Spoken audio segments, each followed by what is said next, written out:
Alors déjà, pour commencer, un nuage, c'est quoi? Eh bien, un nuage, c'est formé de fines particules d'eau, de très petites gouttelettes qui sont en suspension dans l'air. Vous savez, comme dans le brouillard. En fait, le brouillard, c'est un nuage qui est au sol. Mais alors vous allez me dire, toutes ces fines particules d'eau, comment elles sont arrivées là?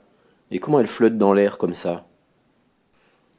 Eh bien déjà, il faut commencer par se rappeler que l'eau dans la nature, on peut la retrouver à l'état gazeux, on peut la retrouver aussi à l'état liquide, c'est la pluie, c'est l'eau qu'on boit, ou à l'état solide, c'est la glace ou la neige. Et donc cette eau à l'état gazeux va se retrouver dans l'atmosphère, dans l'air, et il faut savoir que plus l'air sera chaud, plus il va se comporter comme un véritable aspirateur à humidité, une véritable pompe à eau. Et comme notre belle planète est recouverte à bientôt 80% d'océan, et bien forcément, il y a toujours de l'eau qui s'évapore quelque part et qui se retrouve en suspension dans l'atmosphère. Mais tout ça ne nous explique pas encore pourquoi il y a des nuages dans le ciel à des endroits et pourquoi il n'y en a pas à d'autres.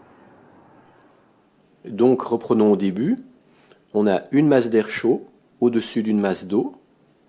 Cette masse d'eau va en partie s'évaporer et être absorbée dans l'atmosphère par cet air chaud.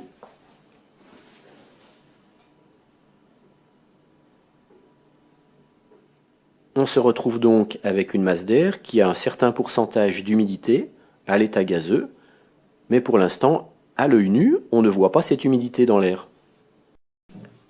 Cette humidité contenue dans l'air ne deviendra visible à nos yeux que si elle condense, c'est-à-dire si elle passe de l'état gazeux à l'état liquide.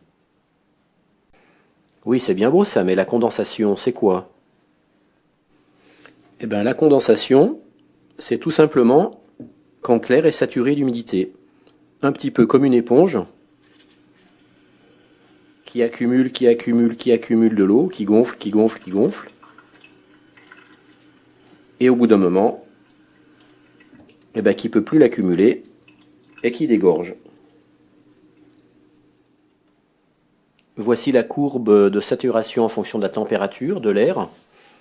Donc par exemple, un air à 35 degrés, donc là ici on a les degrés, pourra contenir beaucoup plus d'humidité, c'est-à-dire de grammes de vapeur d'eau par kilo d'air sec, pourra beaucoup plus en contenir qu'un air à 0 degré ou qu'un air à moins 15 degrés.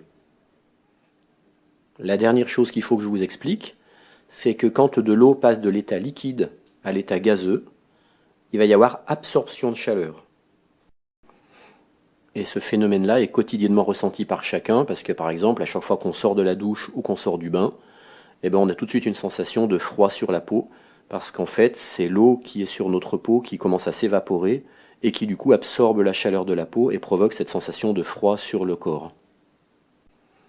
Et à l'inverse, quand l'eau passe de l'état gazeux à l'état liquide, il va y avoir dégagement de chaleur.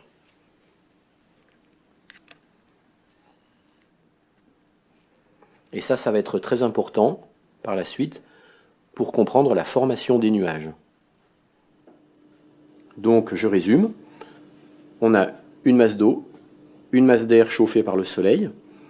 Cet air chaud va absorber une partie de la masse de mer, de la masse d'eau, par évaporation. Cette eau va se retrouver en suspension sous forme gazeuse, non saturée, dans l'air.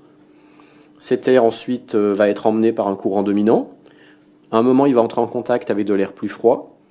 L'air plus froid va avoir tendance à passer sous l'air chaud, puisque l'air plus froid est plus dense et donc il est plus lourd. Donc l'air chaud et humide va se retrouver rejeté en altitude. En se retrouvant rejeté en altitude, l'air chaud, en prenant de l'altitude, va refroidir.